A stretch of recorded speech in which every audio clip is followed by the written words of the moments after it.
अनिरुद्ध, तुम्हारे ऑफिस में वो लड़की कौन है? अनिरुद्ध के दोस्त की नजर ऑफिस में काम करने वाली लड़की अक्षरा पर टिक गई। वो अनिरुद्ध के वैवाहिक बंधन में थी, लेकिन ये कोई नहीं जानता था, क्योंकि वो अनिरुद्ध के ड्राइवर केशव जी की बेटी थी, जिन्होंने अपनी अत्याचारी पत्नी से बेटी को बचाने के लिए कुछ महीनों के लिए अपने मालिक से मदद मांगी थी। तो अनिरुद्ध ने शादी करने से के साथ साथ उसे अपने ऑफिस में नौकरी भी दे दी थी। भूल जाओ उसे। लेकिन क्यों? वो खुद पर काबू रखते हुए बोला। न जाने क्यों उसे गुस्सा आने लगा था, जबकि वो कभी एक नजर भी उस पर नहीं डालता था। और आज जब दोस्त ने उसकी बात छेड़ी तो उसकी आंख लाल होने सिर्फ उसका चेहरा बसा हुआ था। वो शादीशुदा है और उसके 2 बच्चे भी हैं। मिस अक्षरा जब फाइल देने आई तब तक वो ये सब बातें सुन चुकी थी। तभी अचानक जब अनिरुद्ध ने सीधे उसी की बात की तो वो पूरी तरह हैरान रह गई, क्योंकि आज से पहले अनिरुद्ध ने उससे कभी इस तरह की बात नहीं की थी। मगर फिर वो तुरंत ही खुद को संभाल गई। जी सर, 2 शब्दों में जवाब देती हुई वो नजरें झुका गई। सर, ये फाइल तैयार हो गई है, इस पर साइन कर दो तो मैं गोविंद सर को दे दूंगी। अनिरुद्ध ने उसके हाथ से फाइल ली और तय जगह पर साइन कर दिए। इसके बाद वो फाइल लेकर मुड़ी, तभी अनिरुद्ध की नजर अपनी दोस्त देवराज पर पड़ी। देवराज अभी भी गहरी नजरों से उसकी तरफ देख रहा था। मिस अक्षरा, बात सुनिए। जी सर, आपके पिता ने कहा था कि आज आपको जल्दी छुट्टी चाहिए, इसीलिए ये फाइल गोविंद सर को दो और आप घर चली जाएं। न जाने क्यों उस वक्त अक्षरा का वहां रहना अनिरुद्ध को अच्छा नहीं लग रहा था, इसीलिए उसने बहाने से उसे भेज दिया था। अक्षरा हैरान होती हुई बाहर आ गई। उसे नहीं पता था कि उसके पिता ने जल्दी छुट्टी क्यों मांगी थी, मगर अक्षरा ज्यादा सवाल नहीं कर सकती थी, इसीलिए वो चली गई। वो ऑटो से घर आई थी। रास्ते में ऑटो खराब हो गई तो आधा घंटा वहीं इंतजार करना पड़ा। वो सड़क पर किराने एक पेड़ के नीचे खड़ी इंतजार कर रही थी, जबकि ऑटो वाले अंकल अपनी ऑटो लेकर पास ही एक गैराज में मैकेनिक के पास गए हुए थे। अनिरुद्ध, जो उसके पीछे ही अपनी किसी मीटिंग के लिए ऑफिस से निकला था, सिग्नल पर गाड़ी रुकी तो जैसे ही उसने राइट साइड अपना चेहरा मोड़ा, सामने सड़क पर उसे अक्षरा खड़ी दिखाई दी। वो बार बार अपने चेहरे से पसीना पोंछ रही थी। साफ पता चल रहा था कि वो कितनी परेशानी में वहां खड़ी है। इससे पहले कि अनिरुद्ध उसकी तरफ जाता, ऑटो उसके करीब आ गई और वो ऑटो में बैठकर चली गई। रास्ते से अक्षरा ने फल लिए और फल लेकर घर पहुंच गई। पिताजी, कैसे हैं आप? उसके पिता सामने पलंग पर लेटे हुए थे। मैं ठीक हूँ बेटा, आज जल्दी आ गई। पिताजी, आपने ही तो सर से कहा था कि मुझे जल्दी छुट्टी चाहिए। अरे नहीं, मैंने तो नहीं कहा था। अच्छा, शायद आज कहा भी हो। आजकल मैं बातें भूलने भी तो लगा हूँ ना। अच्छा पिताजी, आप बैठिए, मैं आपके लिए ये फल धोकर काट कर लाती हूँ। और वो फल लेकर किचन में चली गई। हाँ जी महारानी, आज जल्दी आ गई हो ऑफिस से? निकाल तो नहीं दिया उन्होंने? उसकी माँ कमला किचन के दरवाजे पर खड़ी होकर कड़वाहट भरी आवाज में बोली।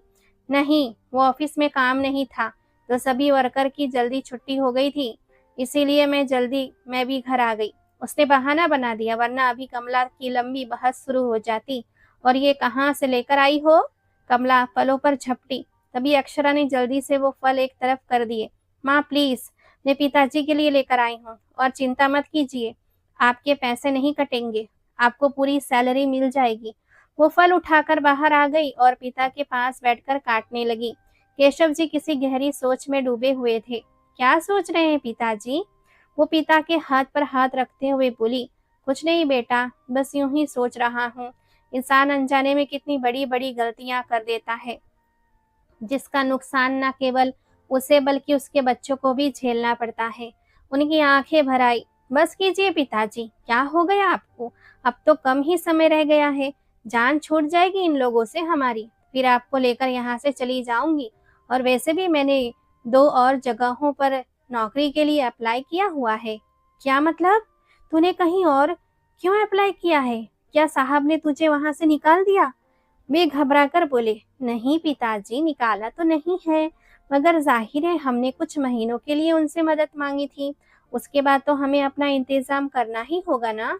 सारी जिंदगी उनके सिर पर बोझ बनकर तो नहीं रह सकते ना। हाँ, तुम सही कह रही हो। जी पिताजी, बस 3 महीने और आप थोड़ी सी हिम्मत रखिए और बर्दाश्त कर लीजिए, फिर सब ठीक हो जाएगा। और इस घर की भी चिंता छोड़ दें, मुझे आपका साथ चाहिए, मुझे इस घर की भी परवाह नहीं है। अक्षरा, तुम कैसे हर चीज़ से पीछे हट रही हो?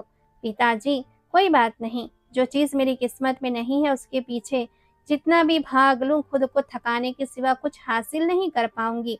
इसीलिए मैंने ऐसी फ़िज़ूल चीज़ों के बारे में सोचना छोड़ दिया है। आप भी छोड़ दें और बस खुश रहें मेरे लिए, और सिर्फ़ मेरे लिए। वो मुस्कुराते हुए पिता की तरफ देखकर बोली। केशव जी ने अपनी बेटी का माथा चूम लिया और उसे गले से लगा लिया। अक्षरा कमरे में चली गई। उसने कपड़े बदले और पिताजी का हाथ पकड़कर उन्हें घर से बाहर ले आई। वो उन्हें पास के अस्पताल में चेकअप के लिए लेकर आई थी। अक्षरा ने यहाँ आने से पहले डॉक्टर को फ़ोन करके अपॉइंटमेंट ले ली थी, इसीलिए उन्हें ज़्यादा इंतज़ार नहीं करना पड़ा था और कुछ अनिरुद्ध की वजह से उन्हें यहाँ काफ़ी छूट भी मिल जाती थी। उसके पिता का इलाज का सारा खर्च वही उठा रहा था। वो तो सिर्फ चेकअप के लिए आती थी। उसने डॉक्टर के पास जाकर पिता का चेकअप करवाया।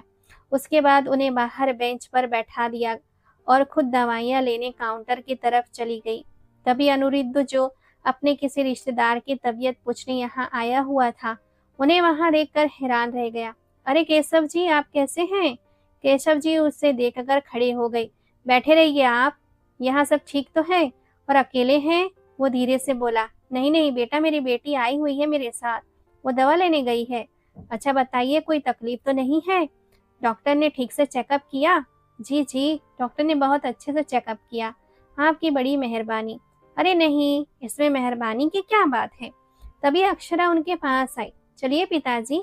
और फिर उसे देखकर वो रुक गई और हमेशा की तरह तुरंत नजरें झुका ली। हाँ बेटा, चलते हैं। चलिए साहब, हम चलते हैं। और फिर वो अपने पिता का हाथ थामे अस्पताल से बाहर निकल आई। फिर वे दोनों ऑटो का इंतजार करने के लिए वहां खड़े हो गए और पीछे अनिरुद्ध अस्पताल की सीढ़ियों पर खड़ा उन दोनों को देख रहा था।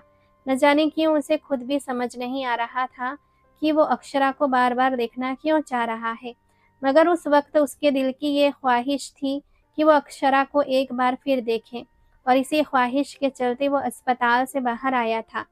पहले ऑफिस में, फिर रोड पर, और अब यहाँ। एक ही दिन में वो तीसरी बार उसे देख रहा था, मगर आज उसके देखने का नजरिया बदला हुआ था, कुछ हक और अधिकार जताता हुआ सा। उन्हें ऑटो नहीं मिल रहा था। अनिरुद्ध ने सोचा कि वो उन्हें अपनी गाड़ी से घर छोड़ आएगा। वो उनकी तरफ आ ही रहा था कि उसके पहुंचने से पहले ही एक ऑटो उनके पास आकर रुकी और वे उसमें बैठकर चले गए। अक्षरा ऑफिस में अपने केबिन में बैठकर काम कर रही थी जब देवराज अपने दोस्त से मिलने आया, मगर उस दिन अनिरुद्ध अभी ऑफिस नहीं आया था। वो अपने किसी जरूरी काम से गया था। देवराज अनिरुद्ध के ऑफिस से निकला तो सामने उसे अक्षरा नजर आई और उसके कदम खुद ब खुद उस तरफ बढ़ने लगे। एक्सक्यूज मी, वो उसके पास जाकर बोला। अक्षरा डर गई। ओह, आप तो डर गई, मैं तो बस यूं ही आपके पास आया था। क्या कर रही हैं? वो उसकी कुर्सी पर झुका, उसके लैपटॉप पर नजरें जमाए हुए बोला। अक्षरा ने जल्दी से अपनी कुर्सी छोड़ी थी। वो सर में काम कर रही थी। इतना काम क्यों करती हैं? और वैसे मुझे लगता नहीं कि आप 2 बच्चों की माँ हैं। इतनी छोटी उम्र में कौन करता है शादी? वो कुर्सी पर बैठते हुए बोला था। कितनी सैलरी है आपकी? वो सवाल पर सवाल किए जा रहा था। अक्षरा चुपचाप खड़ी थी। सर प्लीज, आप मुझे मेरा काम करने दें, वो जरा कठोर लहजे में बोली थी। अरे खूबसूरती की मल्लिका, तुम्हारे ये नर्म और मुलायम हाथ काम करने के लिए नहीं बने हैं। अच्छा छोड़ो ये बातें, मुझे बताओ, मुझसे दोस्ती करोगी? मुझसे दोस्ती कर लोगी तो फायदे में रहोगी, वो उससे खराब नजरों से देखते हुए बोला था, जिस पर अक्षरा के धैर्य की सीमा टूट गई। बकवास बंद करो अपनी, इस तरह के ऑफर तुम्हारे घर की औरतें लेती होंगी, मैं नहीं। अभी और इसी वक्त यहाँ से निकलो, वो जोर जोर से चिल्लाने लगी थी।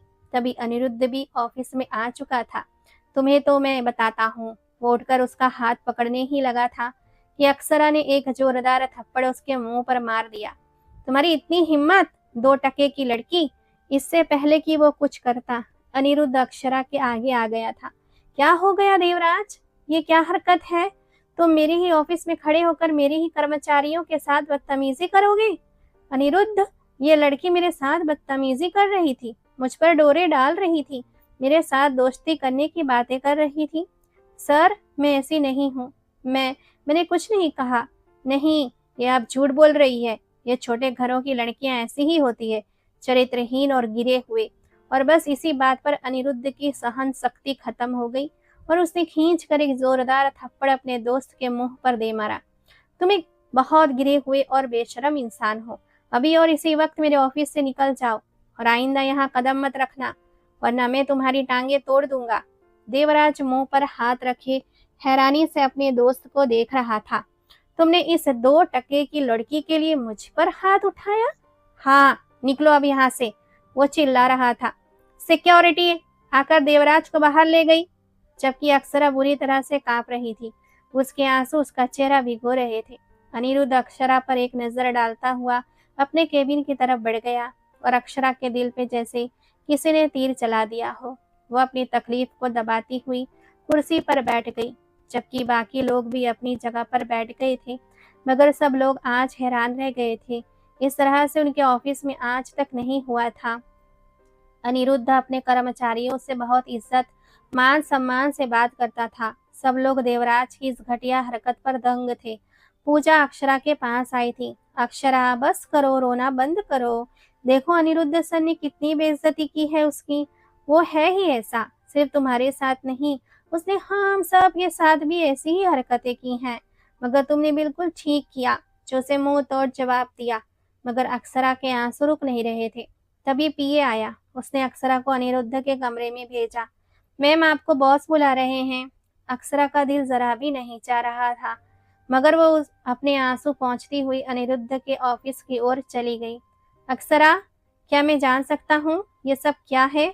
अनिरुद्ध अपने हाथ में पकड़ा हुआ कागज उसकी तरफ बढ़ाते हुए बोला था। जी सर, ये मेरा रेजिग्नेशन लेटर है। मगर क्यों? सर, पिताजी ने 7 महीने का कहा था और 7 महीने पूरे हो चुके हैं। और वैसे भी मैंने एक और जगह नौकरी के लिए अप्लाई किया है, तो मैं यहाँ से वहाँ चली जाऊंगी। आज मेरा ऑफिस में आखिरी दिन था।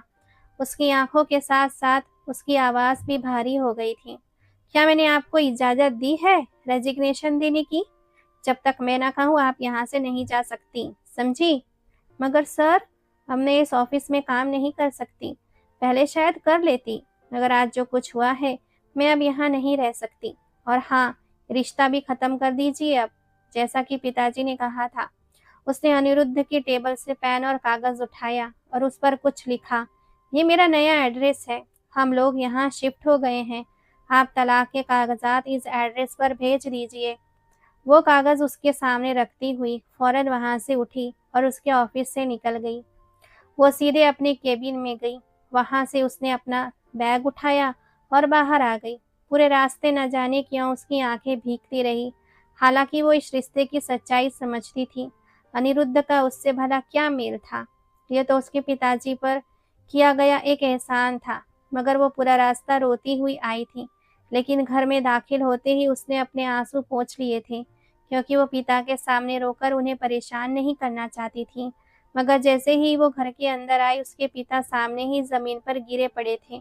पिताजी, वो चिल्लाई और भागकर पिता के पास आई। पिताजी, पिताजी, आपको क्या हुआ है? वो पिता का चेहरा सीधा करते हुए चीखी, मगर उसके पिता का ठंडा वजूद बेजान हो चुका था। वो जोर जोर से रोने लगी। फिर वो भागकर अपने बैग के पास आई और मोबाइल निकालकर एम्बुलेंस को कॉल किया। थोड़ी देर बाद एम्बुलेंस आ गई। उसके पिता को अस्पताल ले जाया गया, मगर उनकी मृत्यु तो पहले ही हो चुकी थी। डॉक्टर ने बताया कि 50 मिनट पहले ही इनकी मृत्यु हो चुकी है। अक्षरा रो रो कर बेहाल हो चुकी थी। वो अपने पिता के शव को एम्बुलेंस में लिए अकेली घर वापस आई थी।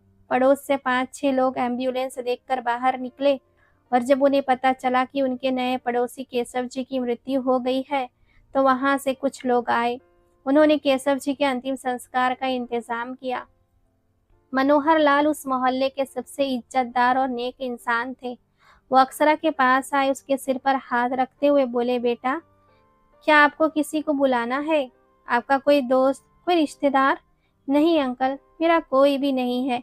मेरे सिर्फ पिताजी थे और वो भी चले गए। और फिर वो फूट फूट कर रो पड़ी। पड़ोस से आई औरतें अक्षरा को संभाल रही थी और फिर उसके पिताजी को उसकी आंखों के सामने से ले जाया गया। इस दुनिया में उसका इकलौता सहारा भी आज चला गया था। अक्षरा बिल्कुल अकेली हो गई थी। पूरी रात वो जमीन पर बैठकर रोती रही।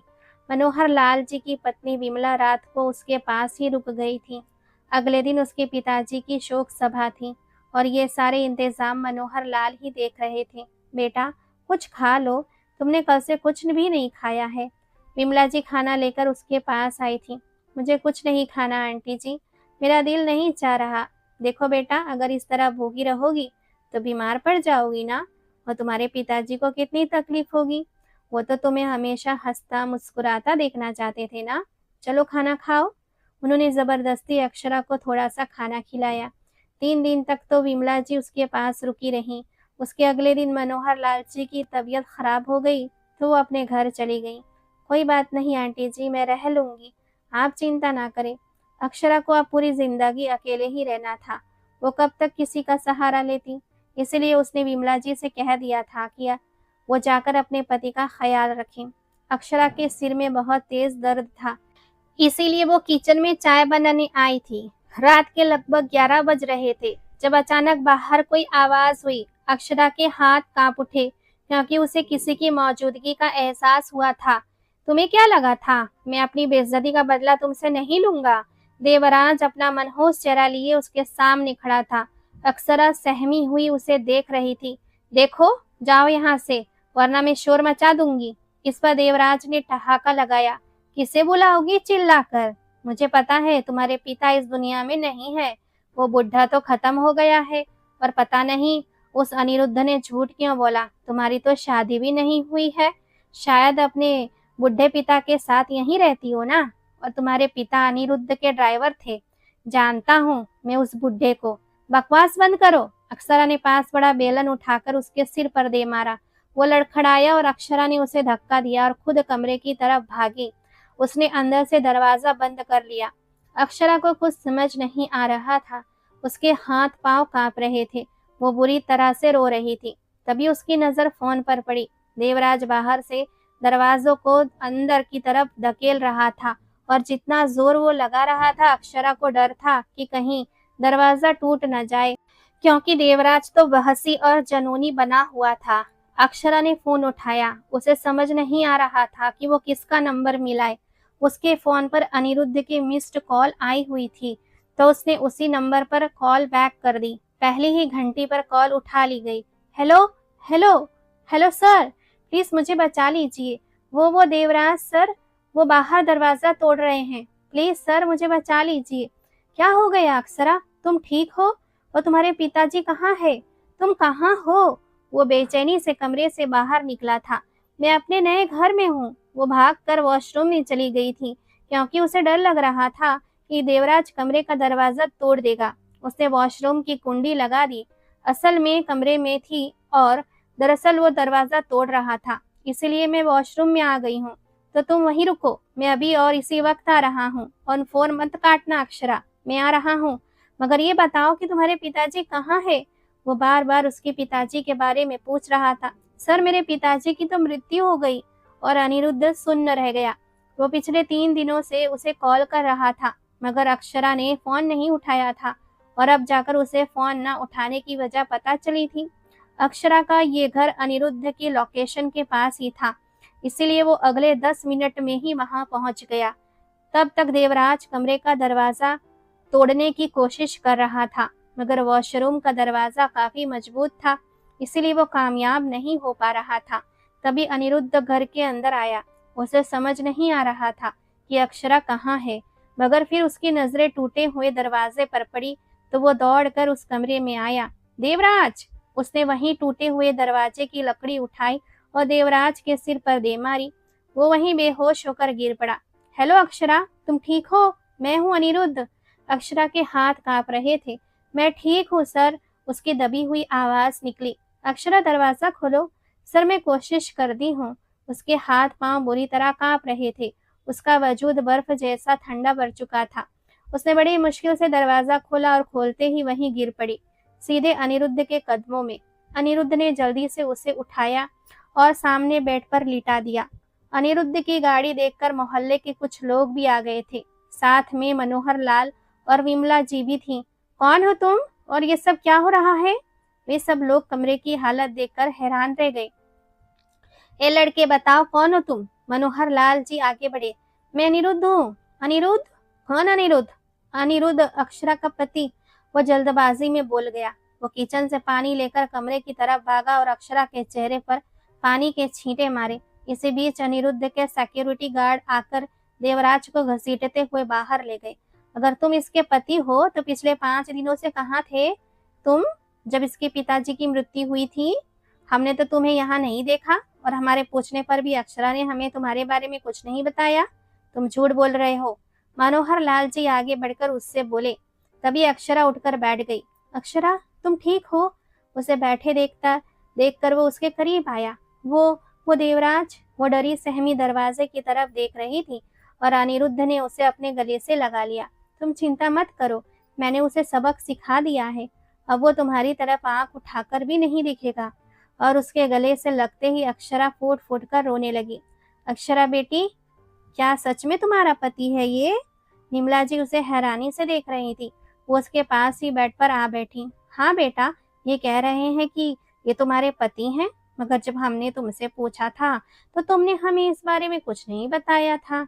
अक्षरा की हमारी शादी हो चुकी है। अनिरुद्ध अक्षरा की तरफ देखते हुए बोला और अक्षरा को समझ नहीं आ रहा था कि वो क्या कहे। जी, वो 7 महीने पहले ही हमारी शादी हुई थी। असल में अंकल, मैं एक बिजनेस टूर के सिलसिले में बाहर गया हुआ था। अक्षरा को नहीं पता था कि मैं आ गया हूँ। मैं आज सुबह ही वापस लौटा हूँ। अक्षरा को कॉल कर रहा था मगर ये मेरा फोन ही नहीं उठा रही थी। अभी इसने मुझे कॉल किया तो मैं भागा भागा आया हूँ। अनिरुद्ध ने तुरंत बहाना बना दिया। चलो ठीक है बेटा, ये तो अच्छी बात है। हम तो खुद बहुत परेशान थे इस लड़की के लिए। अचानक इसके पिताजी चले गए। अनजाने में अक्षरा ने अनिरुद्ध का हाथ मजबूती से थाम रखा था। अनिरुद्ध ने अपने मोबाइल में शादी की फोटो भी उन लोगों को दिखाई। तब जाकर उन लोगों को यकीन हुआ।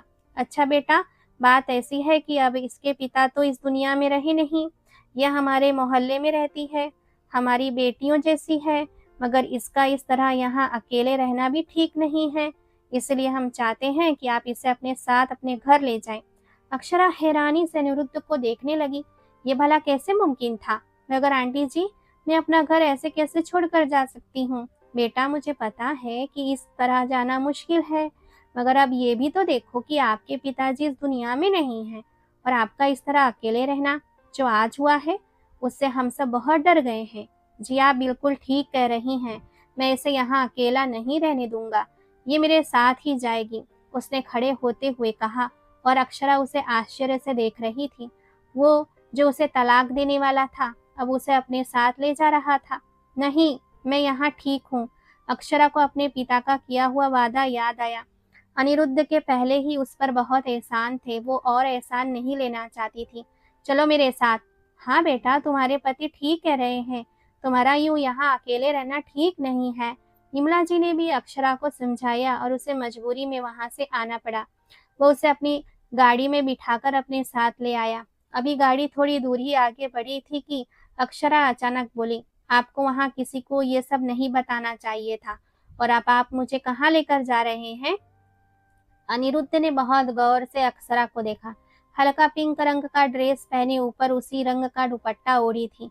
आंखें उसकी रोने से लाल थी और होंठ सूखे हुए थे। आंखों के नीचे हल्के काले घेरे पड़ गए थे। 5 दिन पहले वाली अक्षरा तो ये कहीं से भी नहीं लग रही थी। तो क्या करता, क्या जवाब देता? उन लोगों को अपना क्या परिचय देता? अगर ना बताता तो वे लोग मेरा विश्वास न करते। ये देवराज तुम्हें ढूंढते हुए कैसे पहुंच गया? बेहद घटिया इंसान निकला वो। उसकी तरफ से मैं तुमसे माफी मांगता हूँ, मगर आइंदा वो तुम्हारी परछाई को भी नहीं छू सकेगा। और केशव जी की मृत्यु हुई और तुमने मुझे बताया तक नहीं? उस दिन जब मैं आपके ऑफिस से आई थी, घर के अंदर कदम रखते ही देखा कि पिताजी सामने गिरे पड़े थे।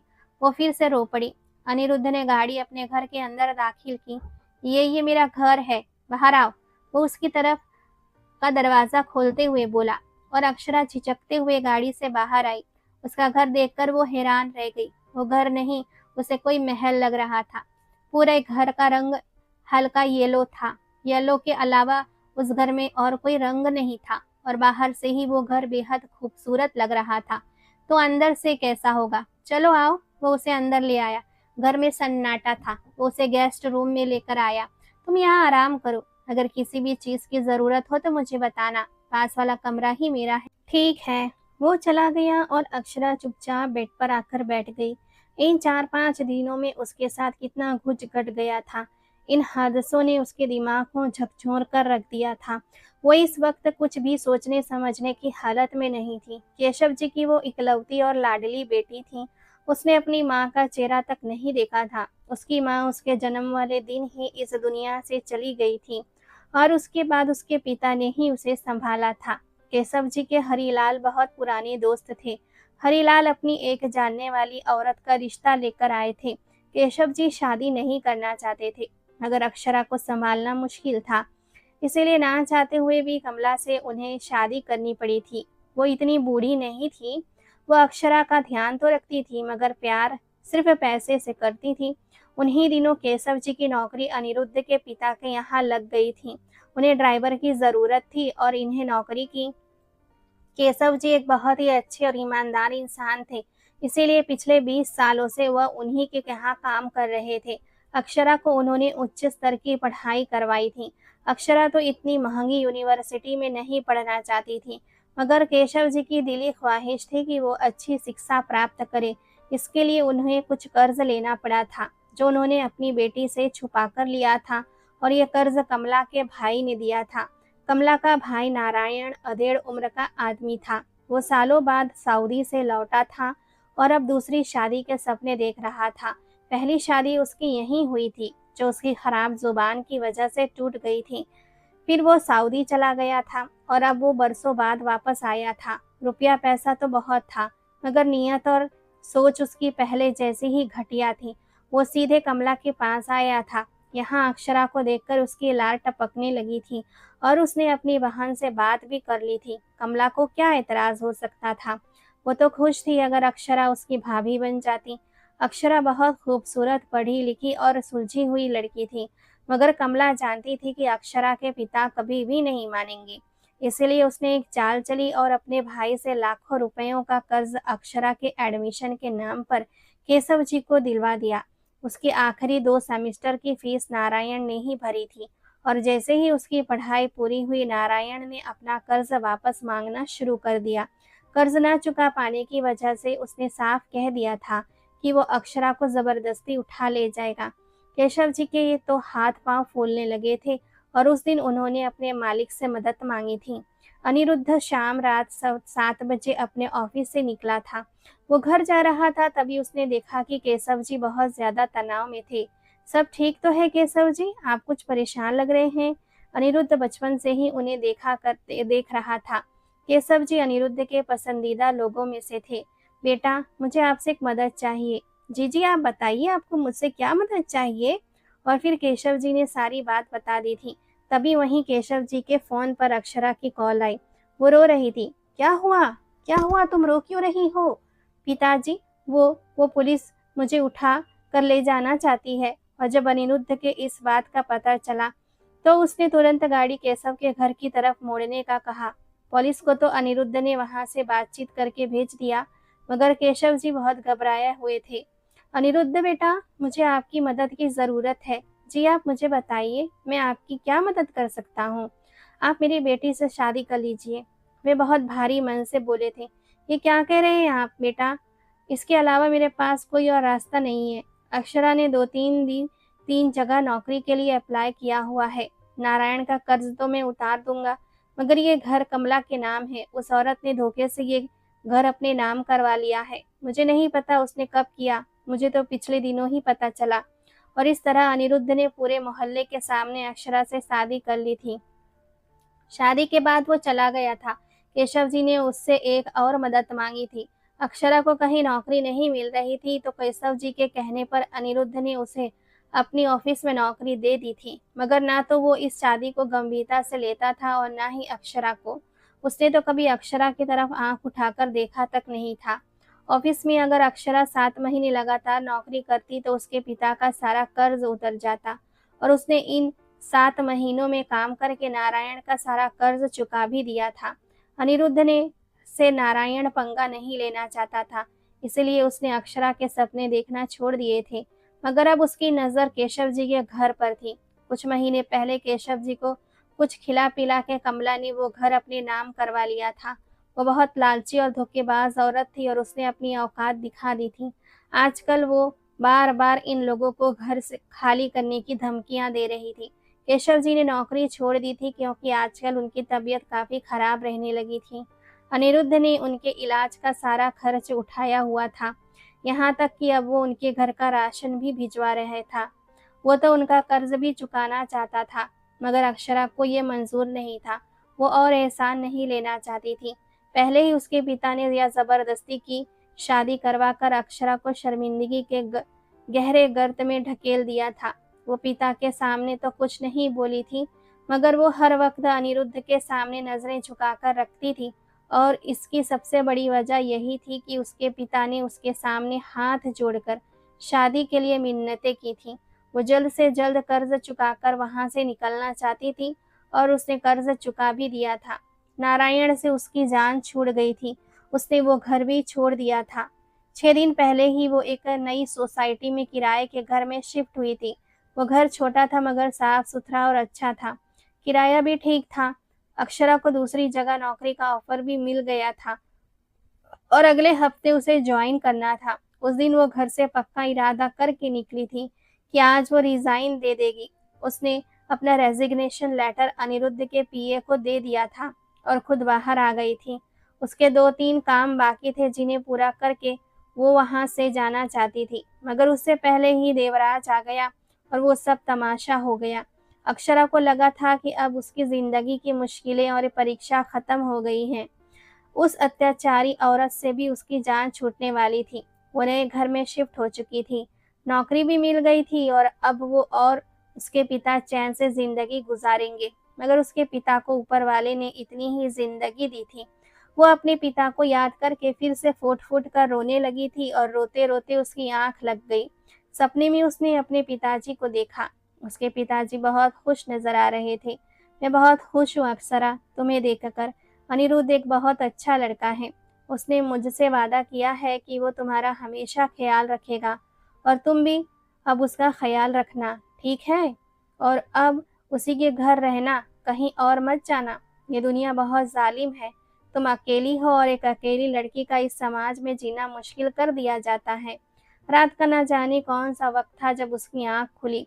वो हैरान थी कि उसके पिता उसे सपने में क्या समझाना चाह रहे थे। फिर उसने इसे सिर्फ अपना वहम समझकर सिर झटका। वो सोने के लिए लेट गई मगर दिल में उसने पक्का इरादा कर लिया था कि सुबह होते ही वो यहाँ से चली जाएगी। सुबह उसकी आंख नौकरानी के दरवाज़ा खटखटाने पर खुली। मैडम जी, साहब नाश्ते की टेबल पर आपका इंतज़ार कर रहे हैं। उसने सिर के इशारे से नौकरानी को आने की हामी भरी।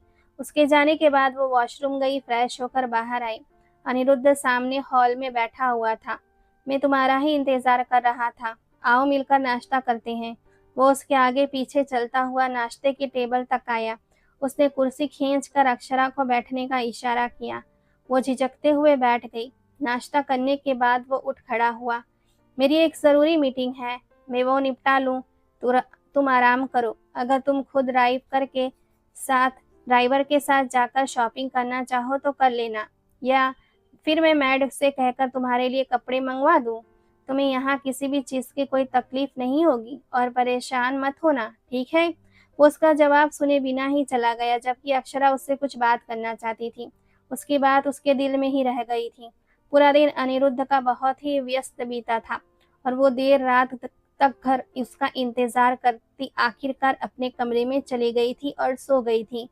अगले दिन सुबह जब वो कमरे से बाहर आई तो अनिरुद्ध घर से जा चुका था और अब उसे गुस्सा आ रहा था। वो आदमी उसे यहाँ कैद करके कैसे ऐश करता फिर रहा है। यहाँ किसी चीज़ की कोई कमी भी नहीं थी।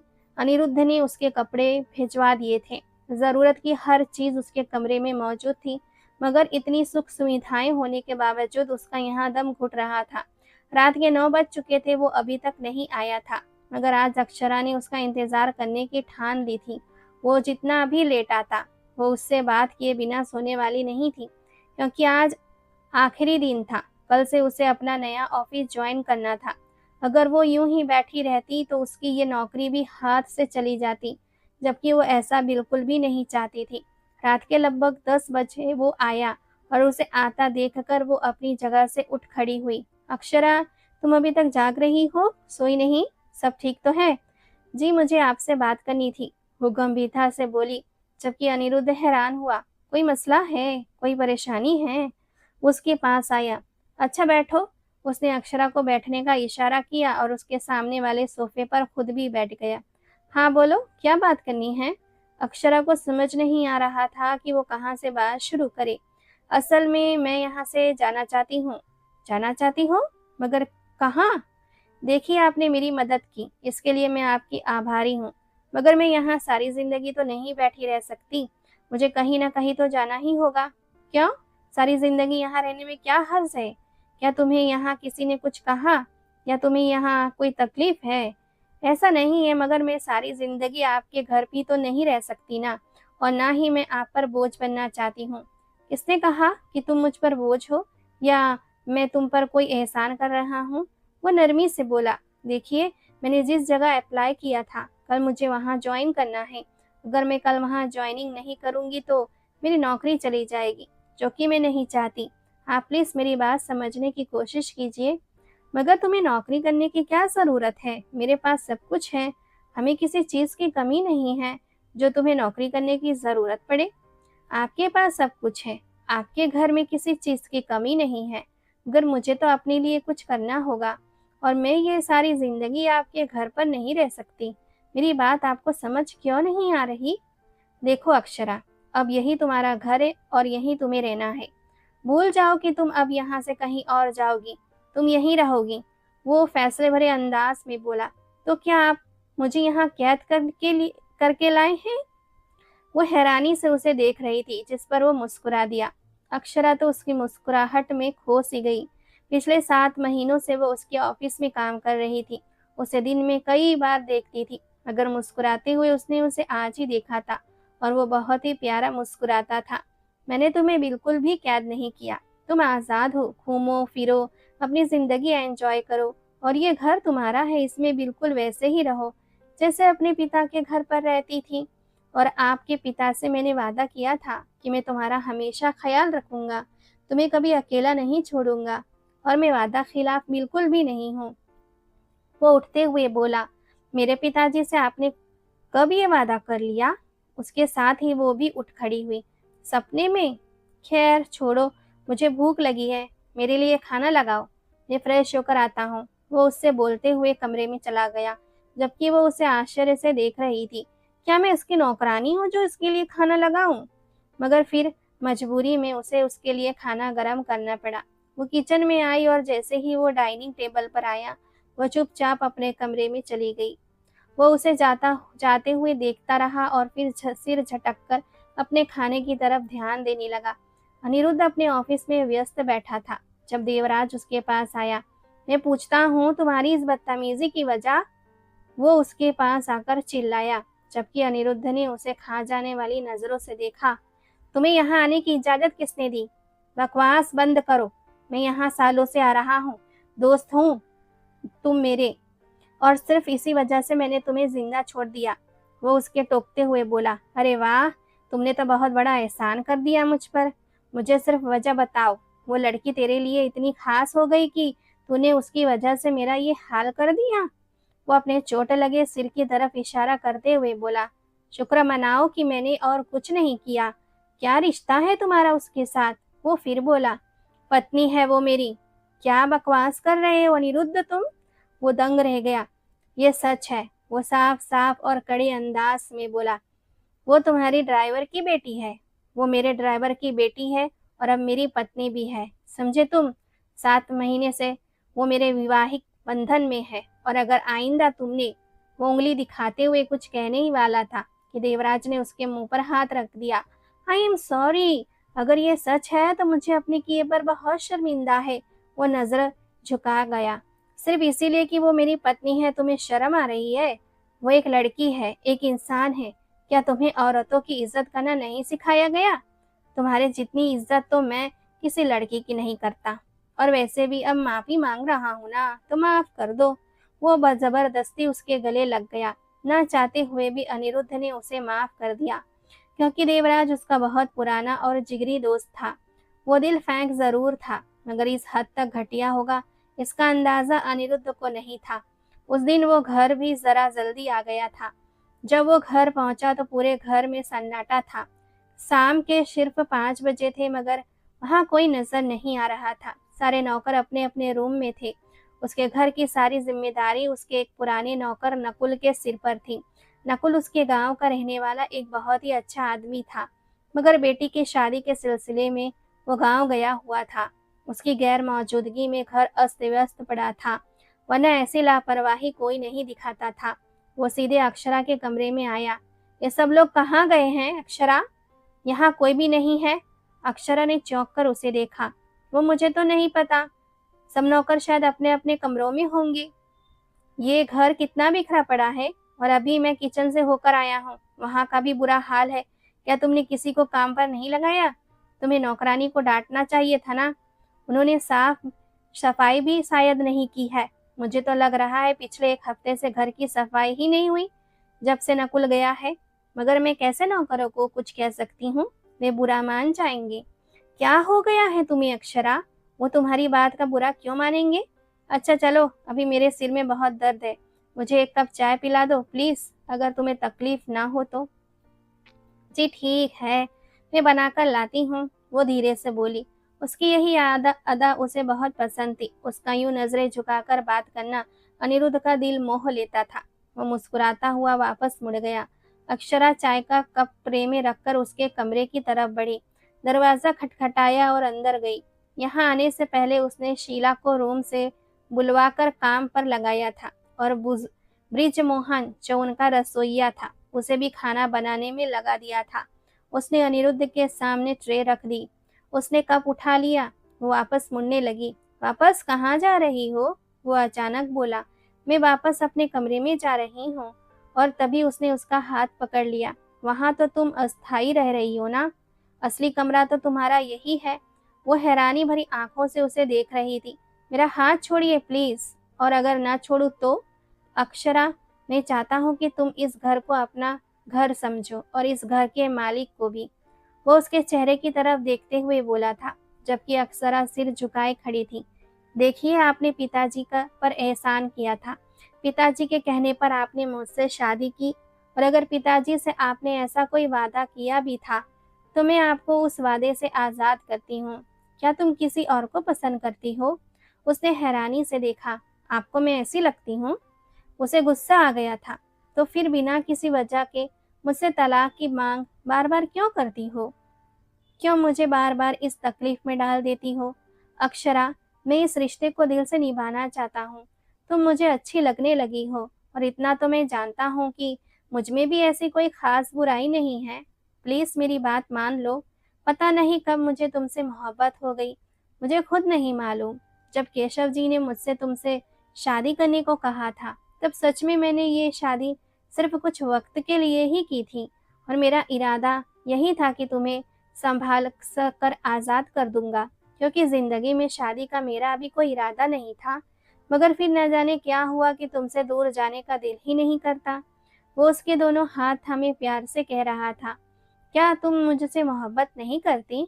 वो अक्षरा की तरफ सवालिया नजरों से देख रहा था, और वो भला उसे क्या बताती कि अनिरुद्ध पहले दिन से ही उसके दिल पर छा गया था। मगर उसे अपनी औकात का अंदाजा था, इसीलिए उसने हमेशा खुद को एक सीमा में रखा, क्योंकि उसके लिए उसका आत्मसम्मान सबसे ऊपर था। वो हमेशा अनिरुद्ध की तरफ देखने से बचती थी, और उसकी वजह, सबसे बड़ी वजह यही थी कि कहीं उसकी नजरों से वो उसके दिल का राज न पकड़ ले। और तभी अनिरुद्ध ने उसकी ठुड्डी पकड़कर उसका चेहरा ऊपर उठाया। पल भर के लिए दोनों की नजरें मिली, मगर वो तुरंत ही नजरें झुका गई। जानती हो, जब तुम मुझे देखकर नजरें झुकाती हो ना, तो कसम से मेरा दिल ही जीत लेती हो। वो उसके चेहरे के करीब झुककर बोला था, और अक्षरा उसे बताना चाहती थी कि जब वो उसे देखकर हल्का सा मुस्कुराता है, तो अक्षरा का खुद पर काबू नहीं रहता। मगर ये बात वो सिर्फ सोच ही सकती थी, उसमें कहने की हिम्मत नहीं थी। लेकिन अनजाने में ही उसके चेहरे पर एक बेहद खूबसूरत मुस्कान खिल उठी और इस खूबसूरत सी मुस्कुराहट ने अनिरुद्ध को उसके सारे सवालों के जवाब दे दिए। फिर अनिरुद्ध ने आगे बढ़कर उसे अपने सीने से लगा लिया। तो दोस्तों, ये कहानी इस सच को बहुत सुंदर ढंग से दर्शाती है कि मान सम्मान, अच्छा चरित्र और सत्य ही मनुष्य की वास्तविक पहचान होते हैं, उसका ऊंचा खानदान या धन दौलत नहीं। अक्षरा ने हर कठिन परीक्षा में अपने स्वाभिमान, मर्यादा और दृढ़ चरित्र का साथ कभी नहीं छोड़ा। वहीं दूसरी ओर केशव एक ऐसे पिता के रूप में सामने आए जिन्होंने अपनी बेटी की सुरक्षा और रक्षा के लिए हर संभव त्याग किया। अनिरुद्ध का किरदार शुरुआत में कठोर और लापरवाह लगता है, लेकिन वक्त के साथ उसकी जिम्मेदारी, न्याय का साथ देने और एक औरत की इज्जत के लिए डटकर खड़े होने की खूबी उसे आदरणीय बना देती है। दूसरी तरफ देवराज और कमला जैसे किरदार ये सीख देते हैं कि अहंकार, लालच और बुरा व्यवहार इंसान को अपमानित और बदनाम ही करते हैं। जिंदगी में मुश्किलें कितने ही कठिन क्यों ना हो, धैर्य, स्वाभिमान और भगवान पर भरोसा इंसान को टूटने नहीं देते। हर पाठक के लिए यही संदेश है कि किसी भी इंसान को उसके पहनावे, हैसियत या हालात से नहीं, बल्कि उसके अच्छे चरित्र से पहचाने, क्योंकि सच्चा प्यार हमेशा सम्मान, सुरक्षा और भरोसे से पहचाना जाता है, जबकि जुल्म, लालच और बेइज्जती का अंजाम कभी अच्छा नहीं होता। तो दोस्तों, ये कहानी आपको कैसी लगी? लाइक कमेंट करके ज़रूर बताइएगा और चैनल को ज़रूर से सब्सक्राइब करिएगा। धन्यवाद।